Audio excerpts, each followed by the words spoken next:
Salut à tous, j'espère que vous allez bien. Aujourd'hui, analyse de la victoire du Barça contre l'Étoile Rouge de Belgrade hier soir. C'était génial, on en parle de suite.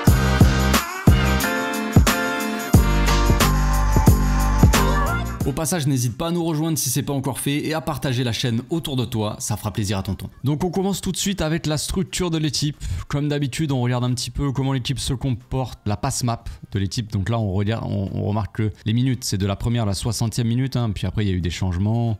Frenkie de Jong qui est sorti, Cubarsí aussi qui s'est fait lacérer le visage, donc qui a dû sortir. Tout ça, il y a eu quelques changements. Donc pendant une bonne heure, on a eu cette structure-là, un Barça donc assez haut, hein. Même Peña, regardez, Peña qui est carrément en dehors de sa surface. Donc c'est, comme je l'ai dit, la passe map et non pas la hit map. Donc, ce n'est pas forcément la zone où a évolué le plus le joueur, mais c'est la zone où le joueur était quand il a fait des passes à ses coéquipiers. Pour ça, Iñaki Peña est en dehors de sa surface. On a donc un Íñigo Martínez et un Cubarsí assez haut au niveau de la ligne médiane, donc un Barça très installé dans le camp adverse. Un Gérard Martin pas forcément très haut à l'image de Baldé d'habitude, hein. Baldé qui est pas forcément à ce niveau-là. On voit un Koundé par exemple pour le coup qui est très très haut comparé à d'habitude où il est un poil plus bas. Il est au niveau du milieu de terrain, au niveau du double pivot, c'est ce qu'on voit habituellement. Un Koundé à peu près au niveau du double pivot et un Baldé aussi à peu près au niveau de ce double pivot là. Donc Gérard Martin était voilà, une position on va dire habituelle pour ce poste là. Un Lewandowski un petit peu plus haut que d'habitude, toujours un petit peu sevré de ballon aussi parce qu'il participe moins au jeu, on va dire, que forcément des milieux de terrain quoi. On voit plus les flèches sont grosses, plus il y a de transmission entre les joueurs, donc beaucoup de transmission entre les DC et beaucoup de jeu de par les défenseurs centraux. Défenseurs centraux qui touchent énormément de Íñigo, qui va toucher Lamine Yamal ou Koundé dans les transversales, peu de jeu latéral mais aussi toucher les milieux de terrain. Cubarsí un petit peu pareil, moins Cubarsí, il fait moins de transversal côté gauche parce que côté gauche on a Gérard Martin qui est moins haut, un Rafinha qui est beaucoup plus axial, donc moins possibilité d'écarter le jeu de par des transversales. Íñigo Martínez, il a Koundé et Lamine Yamal sont là. On remarque un Pedri assez bas ici, donc on va regarder, hop là. La technologie, c'est incroyable. Barcelone contre l'Espagnol. Ce week-end, on voit un Pedri, là, un petit peu comme Frenkie et Casado. On voit que le double pivot est très proche pour combiner avec leurs coéquipiers. Généralement, ça fait plusieurs matchs qu'on voit que Pedri et Casado sont très très proches. Donc là, c'est pareil avec Frenkie et Casado. Mais la seule différence qu'on a, c'est que Pedri, qui jouait plus haut hier, est beaucoup plus bas au milieu de terrain. Bon, ça a été compensé peut-être par Koundé et Lamine Yamal qui rentrait beaucoup dans l'axe, mais habituellement, en tout cas quand Dani Olmo joue à ce poste-là, regardez Dani Olmo à quel point il est haut, même Lewandowski là contre l'Espagnol par exemple, on le voit, il est un peu plus bas que Rafinha et Dani Olmo. Différence avec Pedri, elle est assez flagrante. Pedri, on sait qu'il aime bien redescendre, participer énormément au jeu, faire le jeu de l'équipe. C'est pour ça que je préfère Pedri plus bas concrètement et avoir un mec comme Dani Olmo ou autre un petit peu plus haut. Voilà, c'est peut-être ça qui a différencié un petit peu le jeu. Je dirais pas que ça a manqué d'avoir Pedri ou un mec plus haut, parce que comme je l'ai dit, Lamine Yamal était plus axial. Regardez contre l'Espagnol, on a un Lamine Yamal très excentré, on va dire, assez haut. Et en dessous de lui, Hector Fort. Là, on avait vraiment un Koundé très très haut hier, et qui était quasiment tout le temps au niveau de Lamine Yamal, en tout cas qui dédoublait souvent. Donc ça permettait à Lamine Yamal de rentrer un petit peu plus dans l'axe, ce qu'on va voir sur certaines occasions. Et du coup, on ressentait moins ce manque d'un milieu de terrain offensif dans le demi-espace. Première occasion, le but égalisateur de Belgrade. On a pris 2 buts hier, et c'est à noter, parce que c'est vrai que c'est assez rare. Enfin, pas tout le monde n'arrive à nous mettre 2 buts. Oui, quand on regarde Monaco ou Osasuna, oui, on a pris des buts. Mais généralement, on encaisse quand même pas beaucoup. Et prendre 2 buts par Belgrade, qui est une des pires équipes de Ligue des Champions, on peut s'arrêter un petit peu dessus pour voir ce qui n'a pas fonctionné. Même si on en a mis 5, évidemment. Voilà. Le premier but, c'est un coup franc, donc je l'ai pas vraiment analysé. Il n'y a pas grand intérêt pour moi. Mais on va voir sur le premier but de Belgrade. Un dégagement du gardien. Íñigo Martínez qui va toucher le ballon de la tête. Remise sur Gérard Martin. Et là, on va voir quelque chose qui est normal, parce que Gérard Martin n'est pas un joueur en confiance et n'est peut-être pas un très bon joueur tout court. Donc évidemment, le mauvais choix. Gérard Martin qui n'est pas forcément sous pression. Là, il y a ce joueur-là qui vient. L'autre là, il était sur Íñigo Martínez. Et lui, il veut bloquer la passe pour l'axe pour Pedri ou Frenkie de Jong ou même Casado. Donc Gérard Martin, qu'est-ce qu'il fait? Bah voilà, au lieu de contrôler, de poser le jeu à terre, il balance un petit peu. Il essaie de jouer un ballon un peu compliqué. Il envoie un ballon aérien à Casado. Alors Casado, je l'aime bien, vous le savez. Mais Casado, son plus grand défaut, c'est le jeu aérien. Donc déjà, il y a problème. on est en supériorité numérique, il n'y a pas besoin de se presser et de balancer un ballon comme ça dangereux plein axe, parce que derrière en plus il est mal donné, il n'est pas sur Casado, il est sur le joueur directement de Belgrade, donc ça leur permet de jouer la contre-attaque directe, surtout qu'ils sont 1, 2, 3, 4, 5, 6 joueurs de Belgrade ici. Il y a juste les 4 défenseurs derrière, mais il y a la moitié de l'équipe de Belgrade qui est dans notre camp. Donc là, la chose à faire, évidemment, c'est pas de balancer et de rendre le ballon et de subir direct une contre-attaque. Donc déjà, ça part de là, d'un mauvais choix de la part de Gérard Martin. Mais on va pas s'arrêter en si bon chemin, parce que Gérard Martin, il avait envie de participer encore plus. Donc on avance un petit peu, le joueur, il a écarté sur son latéral qui est monté. Rafinha était un petit peu derrière le latéral, donc il est derrière lui, donc il est un peu en retard, on va dire. Donc là, on a un pressing qui va être un petit peu léger, je pense. Frenkie de Jong et Pedri qui sont là, il y a très peu d'agressivité, c'est un peu de passivité du milieu de terrain, de tout ça. On arrive à trouver un relais ici avec un joueur donc, qui attire Inigo Martinez, hop, et un autre joueur qui part dans le dos, donc ça c'est très bien joué.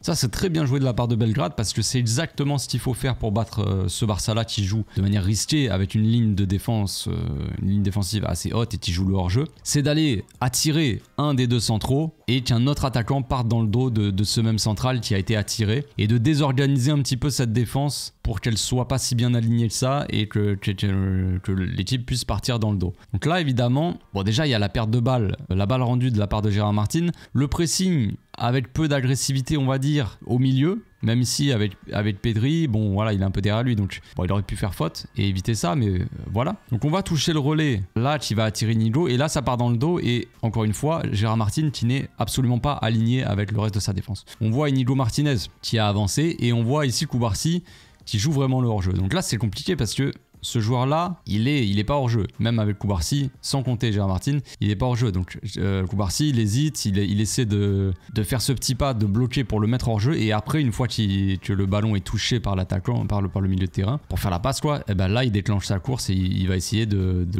couper la course de l'attaquant. Le problème, c'est que Gérard Martin n'est pas du tout aligné, sachant qu'il a personne sur lui. Hein. Ici, on voit, il a personne. Le seul joueur qui doit couvrir, c'est lui, mais il est loin et voilà. Très mal joué de la part de Gérard Martin. L'attaquant va tout seul arrive tout seul devant Iñaki Peña. Iñaki Peña, on le sait, on l'a souligné, il a fait un très bon match contre le Real Madrid, mais pour le reste, c'est très compliqué. Très compliqué. Iñaki Peña fait très peu d'arrêts. Et heureusement, à chaque fois, il y a énormément de hors-jeu parce que sinon, on prendrait 4 ou 5 buts par match.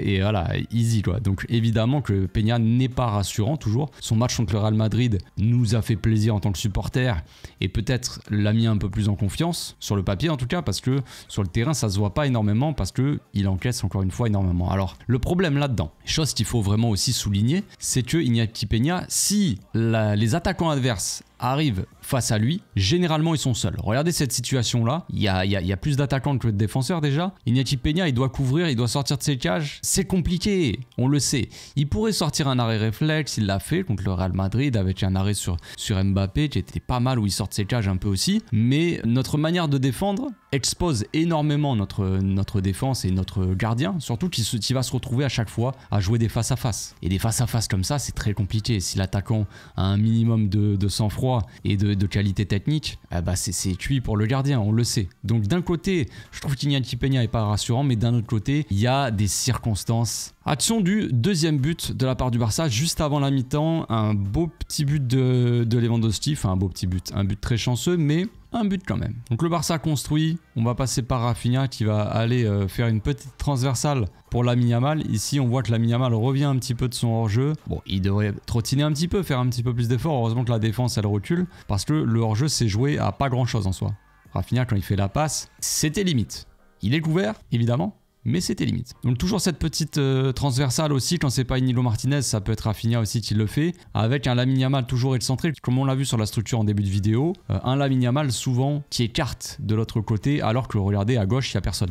Concrètement. Parce que Gérard Martin doit monter, c'est à lui d'écarter, mais il a pas un rôle aussi offensif, en tout cas aussi avancé sur le terrain, que peut l'avoir Lamine Yamal, évidemment. Là, à l'intérieur du jeu, on a Pedri, qui a changé de côté. Encore une fois, une équipe très mobile, comme je l'ai dit. Rafinha qui se retrouve au poste de Casado ou de Frenkie de Jong. Casado là. Frenkie de Jong, du coup, qui va un petit peu avancer et se retrouver au poste de Pedri. Encore une fois, donc, une équipe très mobiles, des joueurs qui changent de position, qui apportent des solutions, et ça c'est très positif. Donc on avance un petit peu, Lamine Yamal qui fait son petit spectacle. Lamine Yamal c'est vraiment... Bon, de toute façon j'ai pas besoin de le dire les gars, Lamine Yamal est un monstre, voilà, il a 17 ans certes, mais c'est vraiment un joueur qui crée énormément d'occasions, même si il ne state pas, bon il state assez souvent au final, je trouve, mais il state pas énormément non plus. Mais quasiment toutes nos actions dangereuses partent plus ou moins de ses débordements, de ses provocations, tout ça. Là, il porte la balle, il n'hésite pas à rentrer dans la surface. Entre 3-4 joueurs, regardez tous les joueurs qu'il y a autour de lui, il pourrait se dire je suis complètement enfermé. Mais non, il va essayer de trouver la solution. Il attire un maximum de gars pour libérer l'espace aussi pour Pedri. Pedri qui arrive de cette zone-là et qui arrive au point de pénalty. Bon, la défense de Belgrade, elle n'est pas très agressive non plus, hein, elle est assez spectatrice. Mais Pedri qui se démarque bien. Et c'est un peu ça aussi. Rafinha qui arrive de loin, ça peut être très dangereux. À l'image d'un Dani Olmo aussi qui se retrouve souvent à l'entrée de cette surface-là. Avec un point d'appui, cette fois-ci c'est Pedri, comme point d'appui qui va remiser derrière pour, là, on a attiré tout le monde. Et là, regardez l'entrée de la surface, il n'y a absolument personne, Rafinha a tout son temps pour armer sa frappe. Donc que ce soit n'importe quel joueur en fait, Pedri, Dani Olmo, Rafinha, peu importe en fait. Le joueur qui se retrouve dans cette zone, Fermin Lopez par exemple aussi, qui a d'ailleurs marqué aussi à peu près dans cette zone-là, eh bien à chaque fois, on attire souvent, il y a un joueur ou deux, hein, Lewandowski évidemment qui joue 9, et là Pedri qui vient attirer tout ce beau monde au point de pénalty, et derrière Rafinha se retrouve seul pour armer sa frappe. Bon, on va avoir un peu de chance, ça va se taper sur le poteau et revenir sur Lewandowski, mais Lewandowski il a le mérite quand même de bien suivre, parce qu'il fait sa petite course même quand Rafinha frappe, il attend qu'il frappe, il n'est pas hors jeu, et il suit le ballon vraiment. Les défenseurs, ils suivent pas, ils ont déjà abandonné l'idée, ils savent, ils disent ouais c'est bon, on a pris le but, tu vois. Et Lewandowski lui il suit bien. Il a le mérite de suivre, d'avoir ce petit flair d'attaquant là pour aller marquer 2-1 avant la mi-temps et on rentre au vestiaire un peu plus serein. Le troisième but arrive assez rapidement, début de deuxième mi-temps, au bout de même pas 10 minutes. Récupération de Koundé, voilà, il met son corps. Plusieurs fois il a fait ça dans le match, dans plusieurs buts. Il a passé son corps avant, où il a joué de son physique pour gagner le duel, c'est magnifique.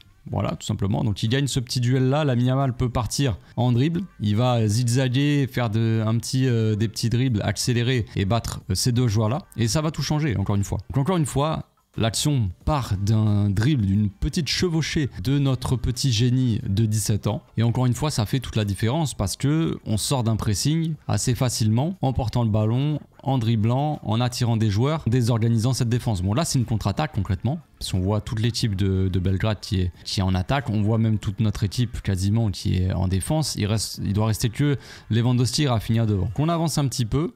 Désolé, je peux pas montrer les dribbles et tout, je peux pas laisser lecture, tout ça, sinon la vidéo va être bloquée. Donc Lamine Yamal qui sert Koundé aussi, qui patiente, qui attend que Koundé se propose et soit bien libre. Bon, Belgrade est en train de se replier aussi, évidemment. Donc Koundé qui a tout le champ libre aussi pour avancer. Il va trouver Pedri encore une fois entrée de surface, il se projette plein axe. Donc là il y a plusieurs possibilités pour Pedri. Il peut s'avancer, il peut tenter une frappe, tenter une petite passe pour Lamine Yamal aussi qui continue sa course, qui fait son appel. Bon, il est un peu couvert par ce défenseur là, donc il essaie de rentrer à l'intérieur. Pedri aurait pu frapper là, mais à la limite Lamine, il vient un peu dans cette zone de tir. Compliqué. Je pense que Pedri surtout il loupe son contrôle. Il s'emmène pas bien le ballon, donc en fait la balle elle reste un peu collée à lui dans son dos et ça se referme assez rapidement, donc il a plus l'occasion de tirer quoi, tout simplement. Là Lewandowski en vrai il est plutôt bien démarqué entre les deux. Si Pedri arrive à lui faire une petite passe là, bien comme il faut, Lewandowski il s'emmène le ballon, il frappe du gauche, du carne droite, enfin voilà. Le football c'est très simple, hein, vu comme ça, oui. Mais ça aurait été une possibilité, disons. Mais Pedri il a le sang-froid, il a aussi cette petite qualité pour voir, même sous pression comme ça, pour voir la bonne chose à faire, la solution quoi on va dire. Donc là il patiente, il va dribbler, il va attendre que Koundé, qui au final a été libéré du latéral par Lamine Yamal et par Pedri, le fait qu'ils attaquent cette zone, Koundé il est libre. Donc Pedri il a ce sang-froid aussi d'attendre. Inconsciemment il sait que Koundé va être libre dans le couloir parce que tout le monde est arrivé sur lui et qu'il va avoir la place de le servir. Et Koundé va pouvoir faire un centre intéressant. Au final Koundé c'est ce qu'il fait. Un beau petit centre assez dangereux dans cette zone là. Le gardien peut-être qu'il sort mal. Peut-être que si ça avait été un grand gardien peut-être qu'il aurait arrêté, oui. En tout cas le centre est assez dangereux parce qu'il est entre le gardien là comme ça et entre toute cette défense là qui est très regroupée devant, très proche de la cage. Si un attaquant la dévie, ça rentre. Si un défenseur la dévie, ça peut rentrer aussi. Si le gardien la repousse, il peut la repousser dans les pieds des attaquants aussi. C'est un centre de qualité. Voilà, c'est tout. Koundé, il a décidé qu'il allait devenir Koundé Prime, on va dire. J'allais dire Daniel Alves Prime, mais le Koundé Prime, le latéral ultime, il s'est mis en tête qu'il allait devenir ce latéral-là et il est en train de travailler pour. Et ça se voit. Donc le centre est magnifique. Lewandowski peut le reprendre au deuxième poteau. Ça fait 3-1 à la 52e, 53e minute. Le match se déroule sans accroc. Le 4e but est une masterclass. En vrai, une masterclass de collectif, de jeu collectif, d'appel de balles, de jeu sans ballon, de qualité de passe. De ce que vous voulez, franchement, c'est une belle petite action comme on les aime. Un jeu qui paraît facile, qui paraît simple, mais qui est appliqué presque, je dirais, à la perfection, quoi. On peut dire ça, puisque ça a fini par un but. Donc on a le ballon, Belgrade qui est regroupé dans sa moitié de terrain. On voit un Rafinha quand même ici assez haut. Un double pivot avec un Casado un peu placé presque là-bas comme un troisième central, on va dire, même s'il il est plus avancé évidemment qu'Inigo et Koubarsi. Mais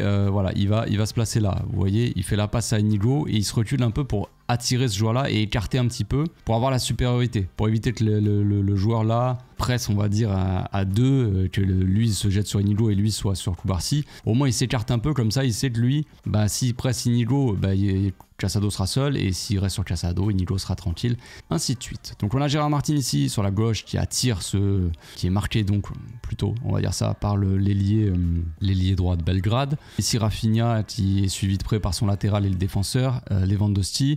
Pedri qui redescend un petit peu bas aussi pour proposer. Bref, on avance un petit peu, on bascule de l'autre côté, on fait tourner, et là on a Koundé qui sert Lamine Yamal. Donc encore une fois, voilà, on passe de gauche à droite, évidemment, pour essayer de déplacer un maximum ce bloc. On regarde ici Pedri, on voit qu'il était plutôt très axial. Et là, il va être suivi de près par le 8. Faut vraiment faire le déplacement ici pour le suivre. Vous voyez, ici, quand on oriente le jeu à droite, alors que Pedri se rapproche énormément pour apporter la solution. Donc ça, c'est aussi quelque chose à noter. Aussi, toujours cette volonté de s'approcher ici. Regardez Pedri, pour l'instant Koundé a à peine le ballon, il a même pas encore contrôlé, que Pedri fait une grosse course là, met de l'intensité pour venir dans cette zone là et justement faire un triangle entre Koundé, Lamine Yamal et Pedri, proposer cette solution là ici. Comme ça, si Koundé lui donne la balle, direct, Lamine Yamal, il a cette solution-là de pouvoir trouver Pedri ici. Donc, qu'est-ce qu'on a ici aussi? Donc, lui, le joueur qui a suivi Pedri, il vient resserrer un peu sur Lamine Yamal. Le fait que Lamine Yamal soit énormément excentré, collé à la ligne, regardez l'espace que ça crée ici. Le latéral qui est obligé de coller Lamine Yamal. Le défenseur central ici qui reste sur Lewandowski. Le fait que Pedri soit venu ici, au lieu d'aller là-bas, Pedri il aurait pu aller là-bas. Et du coup, le milieu de la terrain, il aurait fermé ici. Du coup, il n'y aurait pas d'espace ici. Sauf que Pedri, il a l'intelligence aussi de venir demander le ballon et de se reculer. Après, il va faire cette course ici pour se reculer. Ce qui va attirer un minimum ce joueur-là aussi, d'ailleurs. On va le voir. Et Koundé, il fait une grosse course en vrai. Il fait une grosse course là pour se proposer. Lamine Yamal qui va le servir. Et encore une fois, Koundé qui va gagner ce duel. Donc lui, il a été un petit peu attiré par Pedri, parce que Pedri est resté ici pour se proposer. Lui, il a bien suivi Koundé, et lui et les deux là sont restés sur Lamine Yamal pour faire une prise à deux. Donc dans cette zone, on a vu qu'il n'y avait pas grand monde. Koundé s'est projeté dans cette zone pendant que Lewandowski part faire son appel au point de pénalty. Koundé qui va réussir son duel.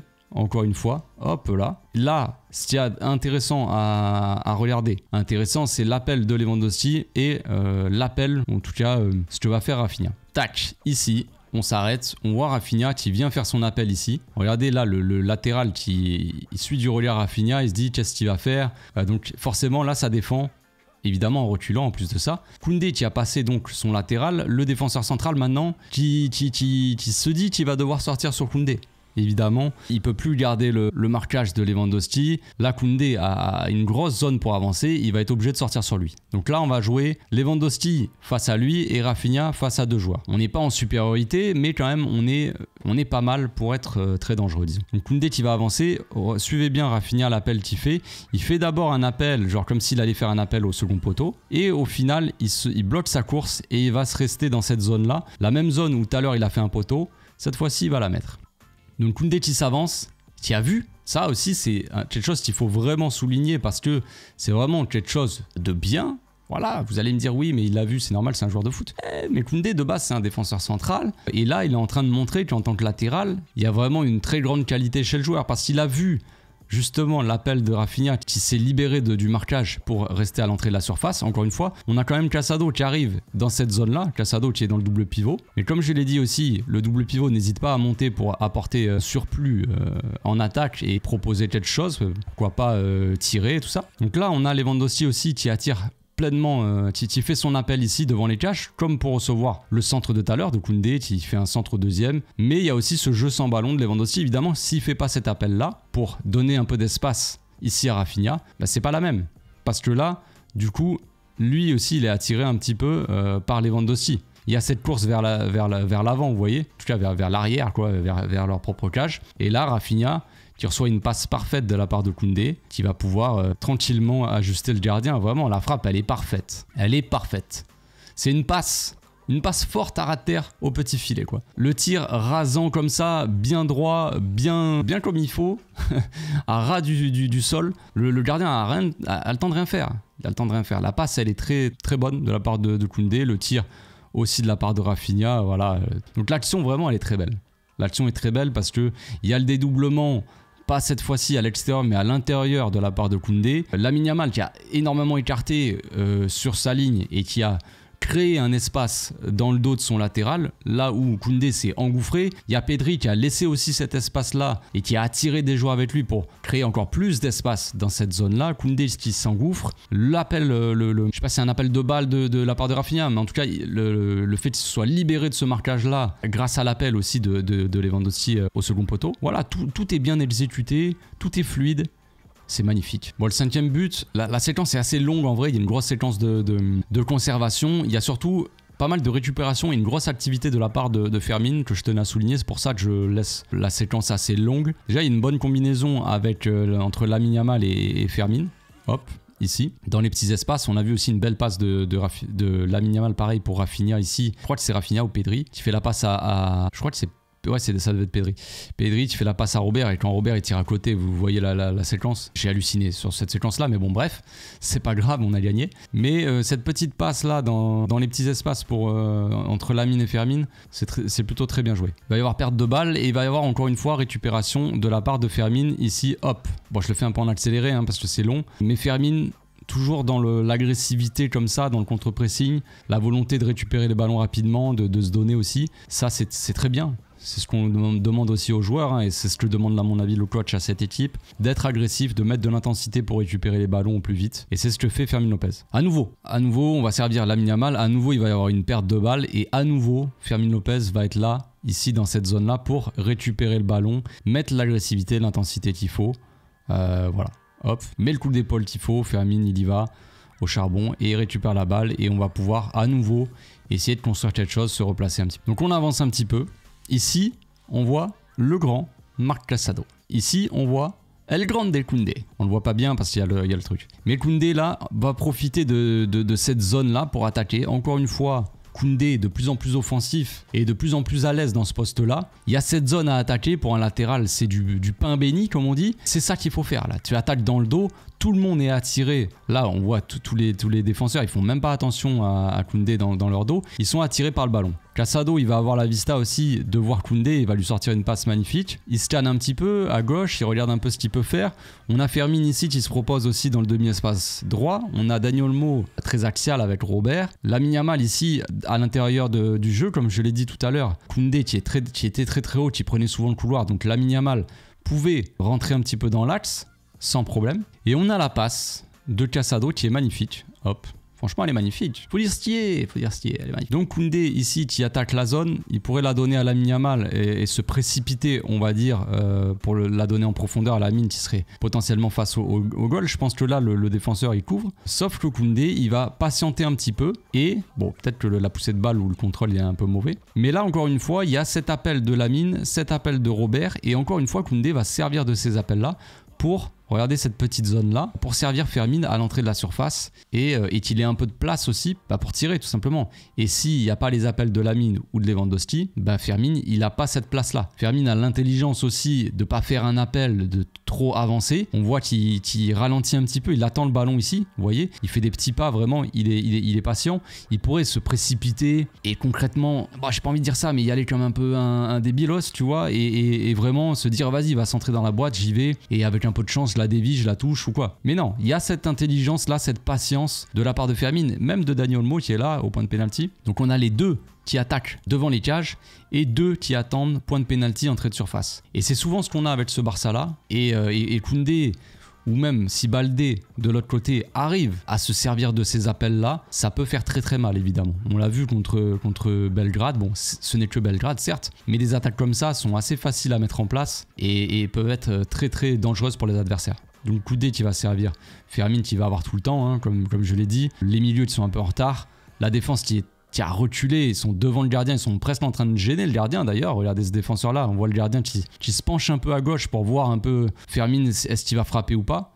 Donc la défense elle est tellement reculée qu'elle est dans les cages. Et évidemment c'est pas forcément bon. Derrière on a une frappe de Fermine, voilà, qui va être un peu molligasse, tu vois, mollassonne, un peu molle, mais qui est bien placé, qui trompe le gardien. Comme j'ai dit, le gardien peut être un peu gêné dans sa visibilité, voilà, ça rentre. Ça fait 5-1 et Fermine qui met son petit but, qui fait une bonne rentrée. Un poste qu'il a pas forcément découvert, mais en tout cas auquel il a joué pour la première fois sous Flick. Ce poste là de faux ailier gauche à la place de Rafinha. Et c'est peut-être un truc qu'il va falloir suivre dans les prochaines semaines, dans les prochains matchs. Avec Ansu Fati qui joue très peu et qui a l'air de faire l'unanimité, sinon il jouerait plus de minutes. Et un Fermine qui a un profil qui peut être très intéressant pour ce coach-là. Pourquoi pas voir Fermín López être en rotation avec Rafinha à ce poste-là d'ailier gauche. Bon, on va finir avec le deuxième but de Belgrade. Bon, il n'y a pas grand-chose à analyser en soi. Ce sont des petites erreurs qui ont coûté le but. Rien de très très grave non plus. On avait Dominguez qui était rentré, Gérard Martin en défense. Bon, on sait que la défense, elle n'est pas au top du top. Ici, on a peut-être des milieux et une équipe un peu trop espacée. Il y a Pau Vitor qui va jouer le ballon de la tête. Bon, la tête, elle est mauvaise, elle est dans cette zone où il n'y a personne. Mais justement, peut-être que là, Dani Olmo était trop haut. Peut-être qu'il aurait dû revenir un petit peu, essayer d'être plus proche pour jouer le second ballon, tout simplement. Parce que voilà, il n'y a personne dans cette zone. Et s'il y avait eu un joueur, on aurait pu récupérer la balle, faire quelque chose. Belgrade, ils peuvent récupérer le ballon très facilement. Donc on avance un peu. Belgrade, il va pouvoir faire ce centre-là. Koundé qui intervient bien. La seule erreur de Koundé, mais bon, j'appelle même pas ça une erreur, mais parce que franchement, c'était bien vu. Si ça passe, c'est magnifique. Koundé a essayé de faire un dégagement / passe pour Fermín, je pense. On va voir ici. Tac, il essaie de dégager mais plat du pied et on voit qu'il la rend au joueur de Belgrade, mais on voit qu'il y avait Fermín ici. Donc à mon avis la volonté vraiment de Koundé c'était de dégager mais aussi directement de faire la passe pour faire un dégagement relance. Ce qu'on a déjà vu par exemple chez Koubarsi, il l'a déjà fait, c'est magnifique quand c'est bien fait, ou même peut-être Christensen aussi l'a déjà fait. Mais des interventions comme ça où tu interceptes et en même temps tu relances parfaitement pour le joueur devant. Donc en fait ça te permet de bien défendre et en plus de ça de jouer direct la contre-attaque et d'être dangereux pour l'équipe adverse. Là malheureusement c'est raté, c'est rendu au joueur de Belgrade. En plus de ça, vu que Koundé est sorti et que personne n'a compensé, il est sorti dans cet axe là, et bien au second poteau, hop, il y a ce joueur là qui va être seul. Koundé l'a vu évidemment, mais c'est un peu trop tard et personne n'a compensé. Peut-être que Dominguez aurait dû à ce moment là compenser, dire à Koundé de rester dans l'axe, je n'en sais rien. Ce qui fait que le joueur de Belgrade va pouvoir centrer et il va être au deuxième poteau un peu seul. Là, autre chose encore aussi, on a peut-être un retour défensif de soit Dani Olmo, soit Casado un peu trop tardif, parce qu'après là on a le joueur de Belgrade qui est en face à face avec Koundé et là on a ce dédoublement là qui va faire totalement la différence. Koundé qui va être un petit peu attiré par ce joueur là, qui va laisser le champ libre pour lui de faire un enroulé. Alors l'enroulé est très... Bon, la frappe est pas surpuissante, hein. Je pense que c'est plus un lob limite qu'une frappe enroulée, mais en tout cas ça va tromper Iñaki Peña. Et croyez-moi, il en faut très peu pour tromper Iñaki Peña.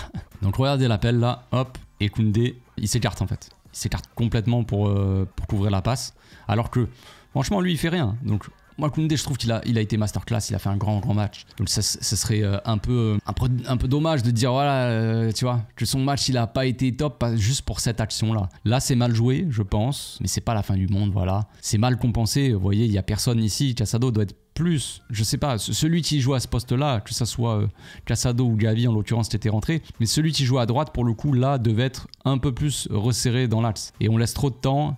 Et voilà, il fait une frappe très molle, mais bon, Iñaki Peña est peut-être trop avancé, j'en sais rien. En tout cas, ça le lobe et ça fait 5-2. C'est des buts qui sont potentiellement évitables. Le premier but, c'est un problème de relance. Si ça avait été un autre joueur, on n'aurait pas balancé le ballon bêtement comme ça, je pense. Gérard Martin, il a été mauvais, c'est un fait, mais ce n'est pas le titulaire. On sait qu'il jouera que des matchs où vraiment l'adversaire est assez faible, logiquement. S'il n'y a pas de problème physique pour Baldé, Baldé sera titulaire dans les grands matchs, dans les matchs compliqués ou les matchs un peu compliqué, mais vraiment contre des petites équipes qui sont pas censées apporter vraiment de danger comme Belgrade ou comme d'autres. Là, Gérard Martin, il peut jouer parce que même si on prend 2 buts à cause de lui, bon, c'est pas forcément le cas, on a pris surtout un but à cause de lui, mais même si on prend 2 buts à cause de lui ou 3 buts, on pourra peut-être en mettre 5 ou 6, tu vois. C'est ça, c'est toujours ça qu'on peut se dire. Maintenant, c'est vrai qu'il y a Iñaki Peña aussi qui n'est pas forcément très rassurant dans les buts non plus. Donc ça fait beaucoup, c'est pas grave, mais comme je le dis, voilà, le premier but, c'est un problème d'alignement, un problème de dégagement de ballon. C'est le ballon et on l'a rendu à l'adversaire dans une zone où il ne fallait pas. Voilà. Et le deuxième but, c'est pas vraiment de chance, c'est Koundé qui essaie d'intervenir, il intervient bien, il dégage mal sur le joueur de Belgrade qui peut s'entrer dans la zone où Koundé qu'il avait laissé, quoi. Ça n'a pas été compensé, il s'est fait tromper par un appel. Bon, voilà. C'est pas un gros problème collectif non plus qui nous a coûté des buts. C'est pas un problème où il faut remettre en question notre manière de jouer, tu vois, il n'y a pas un gros problème tactique comme ça. C'est les petites erreurs collectives comme ça dans les matchs d'inattention ou dans les fins de match comme ça, d'un manque de concentration, quoi, qui apportent des buts, mais rien de catastrophique, rassurez-vous. On se retrouve demain pour la FAQ, les amis, j'espère que cette vidéo vous a fait plaisir. Moi, elle m'a fait très plaisir. À demain, bonne journée, ciao ciao.